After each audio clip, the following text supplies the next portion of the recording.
Hola, ¿cómo están? Bienvenidos a AgroLíderes, este espacio diferenciado de Chacra TV que hemos ideado para intercambiar ideas aquí con el productor en el campo, buscando herramientas que mejoren la sustentabilidad de la empresa agropecuaria. Esta vez el diálogo es aquí en el sudeste de Córdoba con Agustín Ortiz, responsable técnico del planteo de Estancia Santo Domingo. En este campo han hecho una muy buena ambientación. Agustín nos cuenta qué parámetros tomaron para hacerla, se refiere a la influencia de la napa y además explica cómo han incrementado el uso de cultivos de cobertura.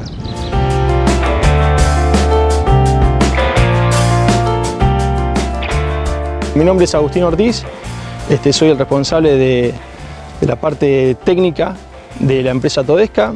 Estamos acá en el campo Santo Domingo, en Montebuey. Es una empresa que pertenece al CREA Montebuey en Riville. A pesar de todas las contras que tuvimos con las medidas políticas, nunca dejamos de hacer ese 33 y 33% de rotación, la clásica, en donde siempre hicimos trigo.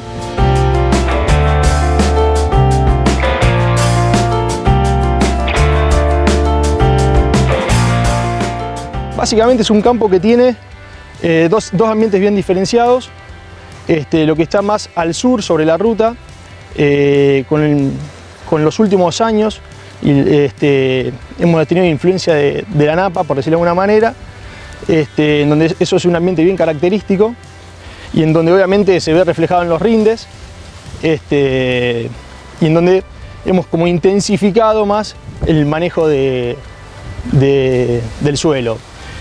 Y tenemos una parte más al norte del campo que no tenemos presencia de napa, en donde ya ahí se nota la diferencia de ambiente y en donde años no tan buenos como los que hemos tenido estos últimos 4 o 5 años, los rindes obviamente no son los mismos que los que tenemos en la otra parte del campo. Ustedes pueden ver el campo, la verdad que mucha pendiente no tiene.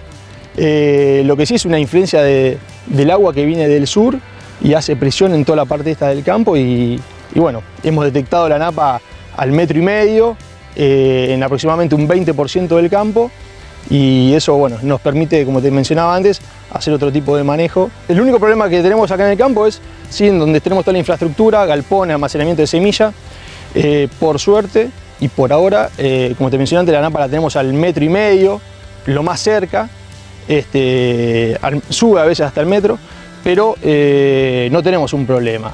Y bueno, y en la parte del fondo del campo, como te dije antes, tampoco está a los 4 metros, no se encuentra directamente.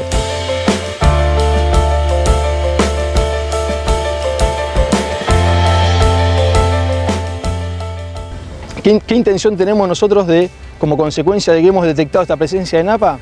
Es la de tratar de intensificar el manejo del uso del suelo, en el sentido de que, bueno, queremos detrás de los trigos empezar a hacer maíz, cosa que en ningún otro campo antes lo hacíamos en esta zona, dado para aprovechar ese exceso de agua que tenemos, ¿no es cierto?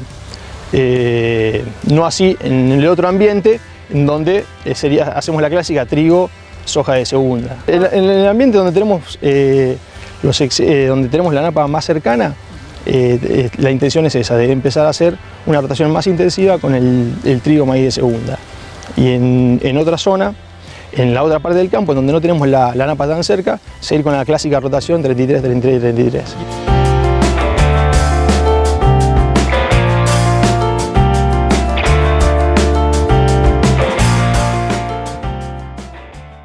Los cultivos de cobertura nosotros los empezamos a utilizar hará 2 o 3 años. Primero uno tiene que definir para qué te sirve el cultivo de cobertura, ¿no es cierto?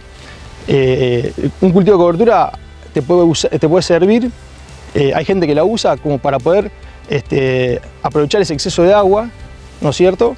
Y poder absorber y liberar el agua de los primeros centímetros del suelo, que hoy en esta zona, en algunas partes, como te mencioné antes, se está viendo que perjudica. En nuestro caso en particular, nosotros la vemos como una herramienta más que nos ayuda a combatir la problemática que nosotros, por lo menos a mi forma de ver, se está poniendo cada vez más grave, que es el tema de las malezas. Entonces, básicamente lo que nosotros encontramos en los cultivos de cobertura es una herramienta más bueno, que nos ayuda a controlar la problemática de las malezas, que no es un tema menor, ¿no? Nosotros, como te mencioné antes, nunca dejamos de hacer trigo, entonces fue una herramienta más que nos hicimos amigos y la empezamos a utilizar. No es que sean incompatibles, son con las precauciones necesarias, tranquilamente se pueden hacer las dos cosas. En nuestro caso no tenemos ningún problema en ese sentido. A ver, y volviendo al tema de las coberturas, en nuestro caso venimos utilizando centeno, que lo hacemos detrás de los rastrojos de maíz, boleamos el centeno.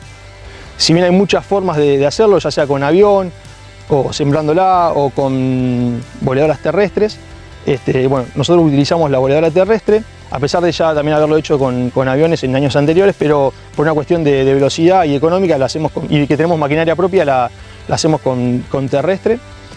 Y bueno, como te dije, en los rastrojos de maíz salimos, lo cosechamos, boleamos enseguida, y antes de que cierre surco le hacemos una hormonal para el control de malezas de hoja ancha, y lo dejamos hasta fines de agosto, primeros días de septiembre. Generalmente en fines de agosto ya las tenemos quemadas, y de manera que en los primeros días mediados de días, el 15-20 de octubre, ya las empezamos a sembrar las hojas sobre los cultivos de cobertura.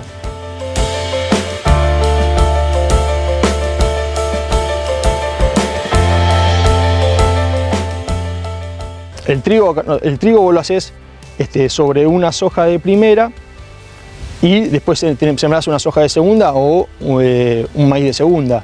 Pero en nuestro caso lo hacemos puntualmente los cultivos de cobertura detrás de los rastrojos de maíz para las hojas de primera. Una herramienta más que estamos mirando con ganas de empezar a hacer, que con el CREA Montebuin Riville lo habíamos empezado a hacer hace muchos años. Probamos, que son el tema de la vicia, pero en ese momento el maíz tardío no tenía su auge como lo tiene ahora, y bueno, entonces es como que los tiempos no te daban para que la vicia explote y desarrolle y tape el suelo. Y hoy con los maíces tardíos, la verdad que es una herramienta que te diría que en ese caso es muy buena, con la ventaja que tiene, que es fijadora de nitrógeno. Entonces para el maíz obviamente eso le sirve. En el caso de que tengan problemas de piso por exceso de agua, uno busca tratar de llevarlo lo más posible para que siga absorbiendo agua, y que además en el invierno hay muy poca demanda de agua por parte del cultivo. La demanda de agua empieza ya de agosto, septiembre en adelante. En el caso del centeno, nosotros lo tratamos de, cuando empieza a encañar y antes de que espigue, ahí ya la quemamos. Porque otro dato a tener en cuenta es que también es un cultivo que absorbe nitrógeno, y no queremos que tampoco nos saque tanto nitrógeno, ¿cierto? Es un cultivo barato, que lo podemos guardar de un año al otro, y por la forma en que lo aplicamos nosotros es muy fácil, la emergencia es muy fácil. Nosotros con bolearlo solamente ya nace y se desarrolla muy bien, y la verdad que no le vemos ningún aspecto negativo en ese sentido, y es práctico. Todos los años lo vamos tratando de perfeccionar un poco, y todos los años te digo que aprendemos cosas nuevas, pero la idea es, como precaución, en nuestro caso no bandearse y que semille, porque son lotes que después, como lo hacemos en lotes que van en la soja de primera, después la rotación es trigo. Entonces, si de semilla vas a tener una competencia entre centeno y el trigo, ¿no es cierto? Donde puedes tener descuentos en el puerto, pero la verdad que es muy fácil de hacer. También también se puede usar triticale, pero no lo hemos probado nosotros.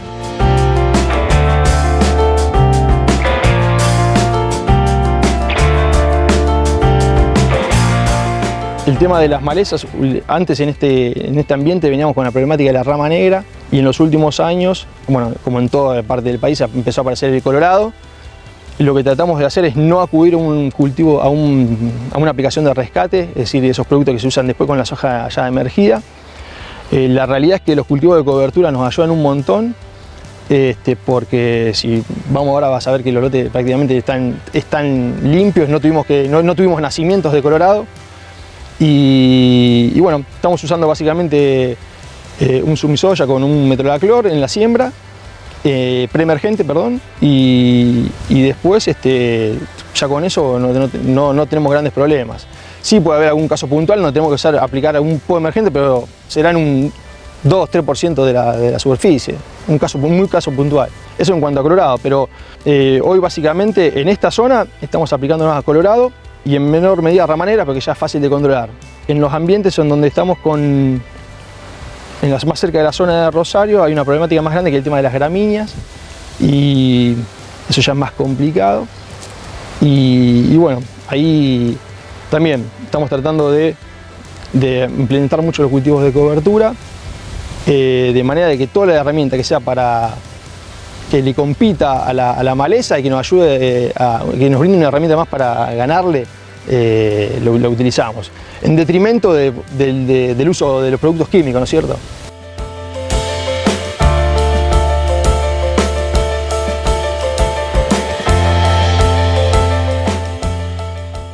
La presencia de las malezas empiezan a aparecer antes, los bancos de semillas es como que han cambiado y aparecen malezas nuevas, y lo vemos, ¿no es cierto?, cuando empezamos a utilizar los maíces, a sembrar los maíces tardíos, que prácticamente ese barbecho largo no existe, no llegamos.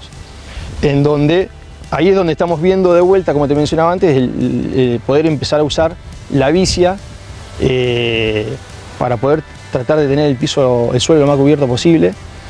Porque la realidad es que, por lo menos con los que se hace muy difícil llegar con los productos, con los barbechos químicos, hasta la siembra. La verdad que no lo veo muy difícil a eso.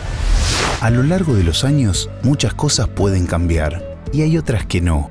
La calidad, la innovación y el compromiso de seguir construyendo junto a vos la historia del campo argentino. En Nucid queremos que pienses en grande como nosotros. Por eso te ofrecemos sorgo silero, granífero y forrajero, girasol y maíz, para que crezca al máximo tu potencial. Nucid piensa en grande. Pensá en grande vos también. www.nucid.com.ar. Bueno, ahora Agustín va a dar detalles de los planteos de soja, trigo y maíz, especialmente en el caso de la oleaginosa, donde están volviendo a sojas convencionales.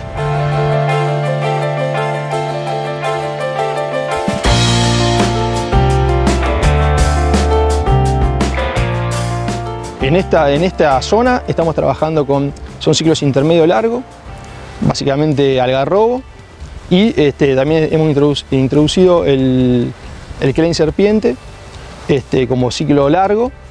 Entonces empezamos a sembrar el 10-15 de mayo y tratamos de extender la siembra hasta no más del 10 de junio. Terminando la siembra con el Baguette 601.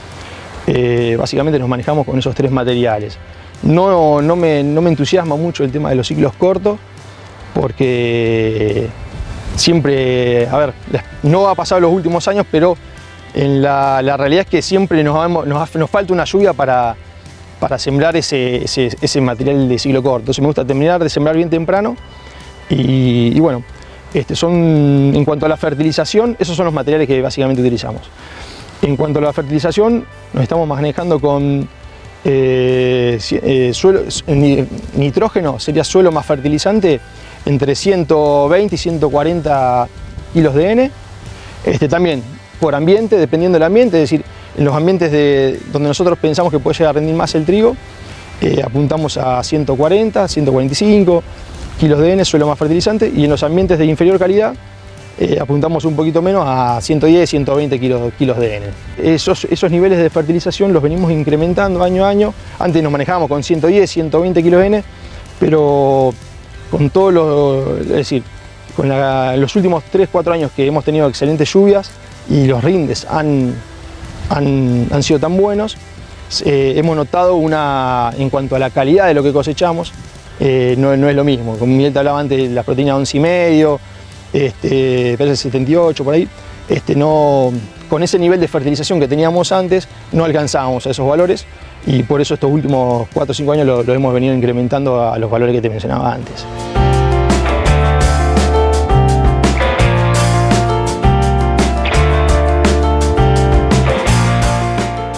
En cuanto al fungicida, hay materiales que tienen más susceptibilidad que otros.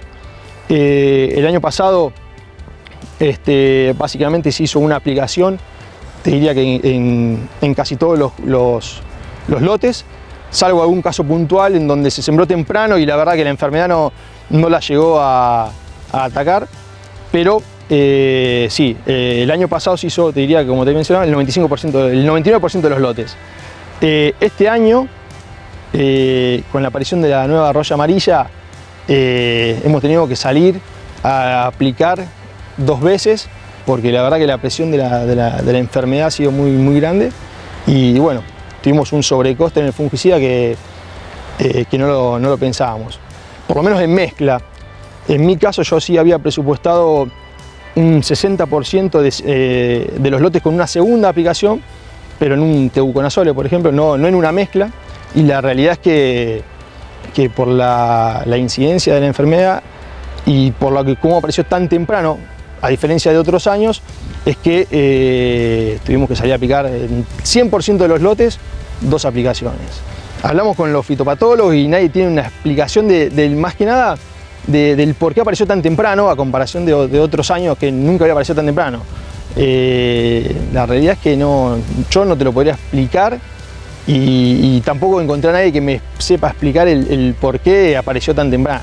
Si le preguntas a cualquiera, estoy casi seguro te diría que han aplicado 2 veces. En algunos hay materiales que han manifestado sí, mayor incidencia y severidad, incluso han aparecido más temprano que otros.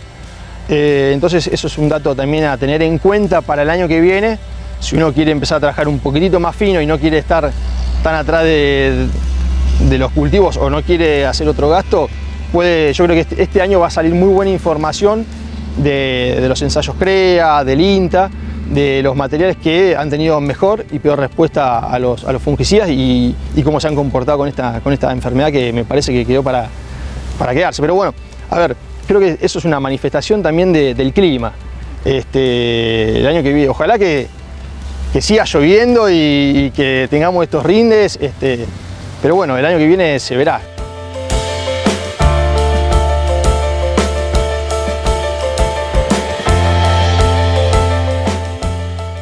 Hemos arrancado en nuestro caso, con muy buenos niveles de fertilizante, me parece,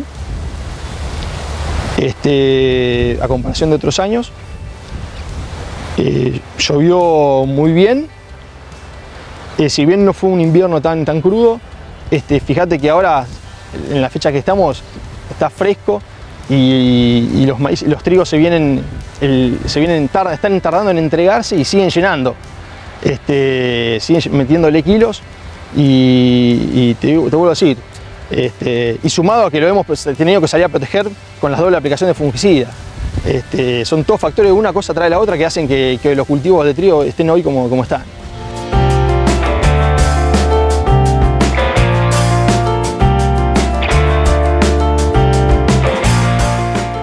Respecto al maíz, en nuestro caso en particular, dividimos por ambiente y nosotros tenemos un módulo que se encuentra al sur de Córdoba, que ahí tenemos campo con presencia de napa y donde nosotros apostamos a sembrar todo en septiembre, mediados de septiembre, fines de octubre.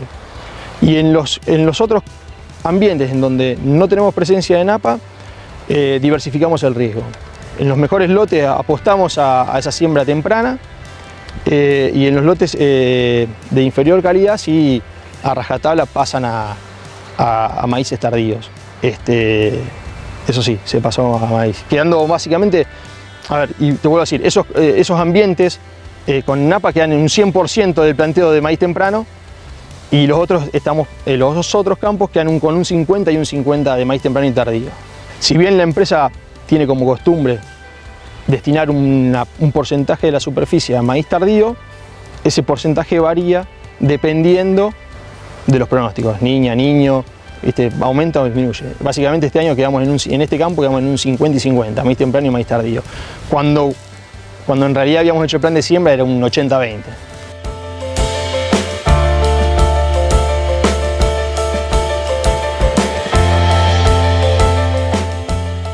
En el caso de los maíces tardíos, Este año particularmente fue un problema porque la realidad es que se extendió mucho la cosecha, por lo menos nosotros nos fuimos hasta fines de agosto y en caso tuvimos una tormenta muy fuerte en mayo que prácticamente los maíces tardíos los volcó y la recolecta fue un parto. Quedó mucho maíz en el piso, maíces que teníamos presupuestado en 110, no presupuestado, que pintaban para 110, 115 quintales, terminaron en 80, 90 quintales.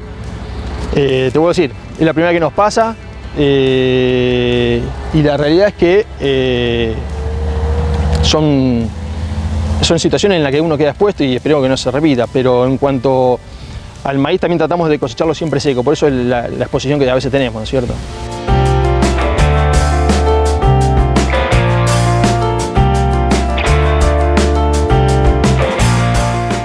Básicamente nosotros estamos sembrando todos BT3, BT Triple Pro. Sí, ahí es donde empieza más que en tema de insectos, tener en cuenta la precaución con el tema de enfermedades, ¿no es cierto? En maíces tempranos hacemos mucho hincapié en lo que es roya y en los maíces tardíos buscamos materiales que sean más resistentes a tizón. Esa sería la principal precaución que tendría yo en cuenta para en esos casos.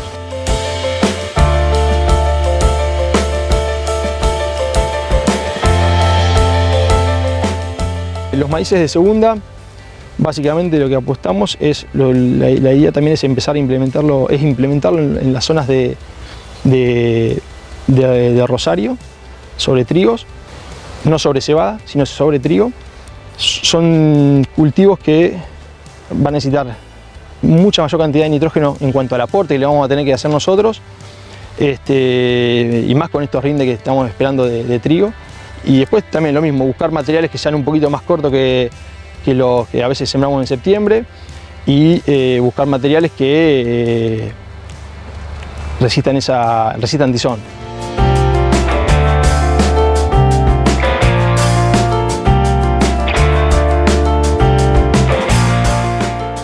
La principal diferencia en los maíces de segunda es el aporte importante que tenemos de nitrógeno de parte nuestra. Lo que buscamos es incorporar el 100% de la fertilización y no bolearla o chorrearla como pueden ser en otros casos. Simplemente por una cuestión de la cobertura que deja el trigo y de inmovilización de parte del rastrojo que puede ocasionar sobre el nitrógeno, es que buscamos la incorporación del 100% de la fertilización.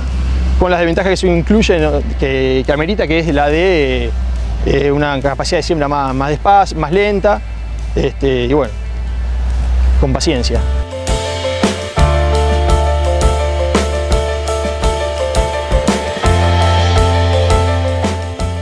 En el caso de la soja, creo que a diferencia de otros años, te lo mencioné al principio, con la problemática de las malezas, que año a año van apareciendo nuevas malezas resistentes al glifosato, o malezas nuevas que migran de otras zonas, siempre hay cosas nuevas para hacer.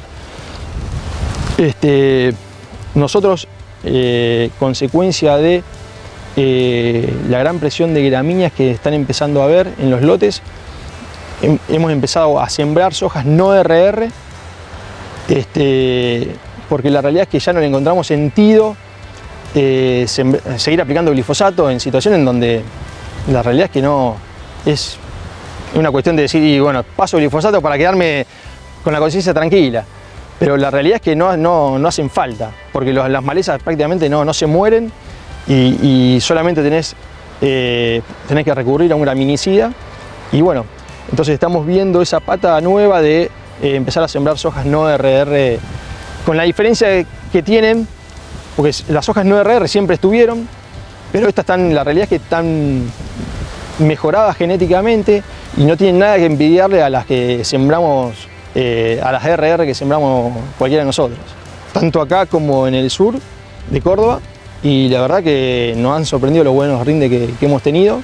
Y bueno, simplemente hay que tener una serie de precauciones para que no se contamine con la soja RR, de manera que no tengas castigos o rechazos en el puerto, pero después la verdad que todo lo otro no es muy difícil de hacer. Y la realidad es que hemos tenido rindes buenos. Si vos me decís que estás, a ver, un ejemplo, cuando estaban las retenciones en el maíz, muchos nos abocamos a los maíces Flint, que te pagaban un plus de 20, 25, 23 dólares por hectárea. Nosotros, en el caso de la empresa, nunca dejamos de hacer maíz, entonces tampoco teníamos ganas de dejar de hacerlo y nos metimos en el maíz Flint que conseguía ese plus. Hoy en soja estamos encontrando esa pata por otra problemática distinta y bueno, es otro plus que estamos teniendo. En términos de costo, te diría que es básicamente lo mismo y más que nada lo tratamos de poner en aquellas situaciones en donde realmente tenemos presión de gramíneas y donde no se justifica hacer el glifosato, o donde si tenés que aplicar el glifosato, las dosis que tenés que utilizar son impensables. Entonces ahí estamos en esas brechas, en esos huequitos estamos aprovechándolo. Y también surgió como eso y ahora lo estamos extrapolando a campos normales donde donde no tenemos esas situaciones, pero sí, al haber comprobado que los rindes son iguales que las hojas RR, la estamos empezando a sembrar un poquito en distintos campos, porque justamente para aprovechar ese plus, ¿no? Un plus por tonelada de 20 dólares más.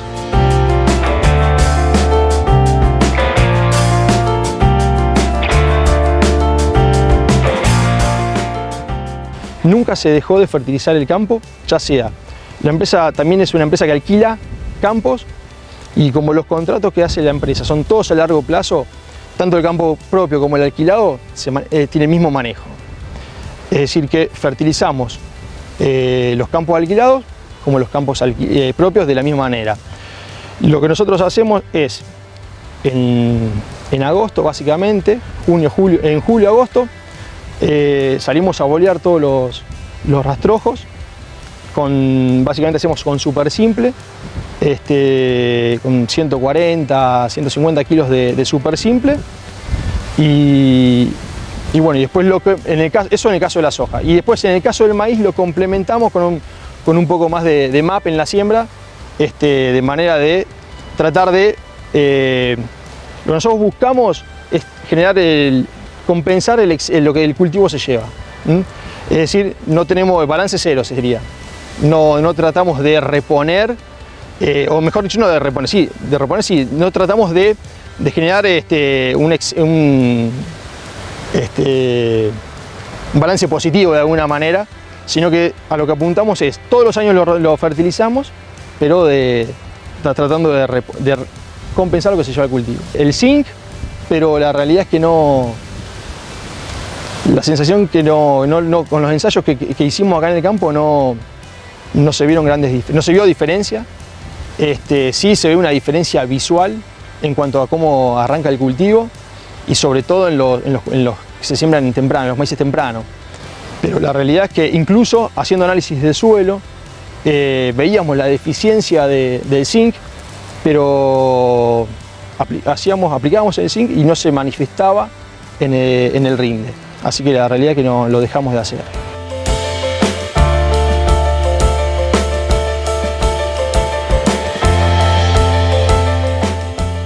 Yo creo que es el día a día y hay que estar mucho en los lotes. A veces la realidad es que a veces va cada vez agregando cada vez mayor cantidad de hectáreas y por hacer las cosas apuradas trata de cubrir todo y va perdiendo ese nivel de detalle que tenía uno cuando arrancó, y tratar de no salir del foco ese, porque más con la complejidad de algunas situaciones que están apareciendo. No es todo soja y glifo, la realidad es que hoy ya ha cambiado bastante. Bueno, fue Agustín Ortiz, responsable técnico del planteo en Santo Domingo, nos explicó de qué manera han ambientado este campo, qué factores determinan esa ambientación y cómo piensan intensificar la rotación, y sobre todo nos habló de la vuelta a las hojas convencionales. Nosotros esperamos que esta información haya sido de vuestra utilidad. Seguimos viaje, nos vemos en la próxima edición de este espacio diferenciado de Chacra TV.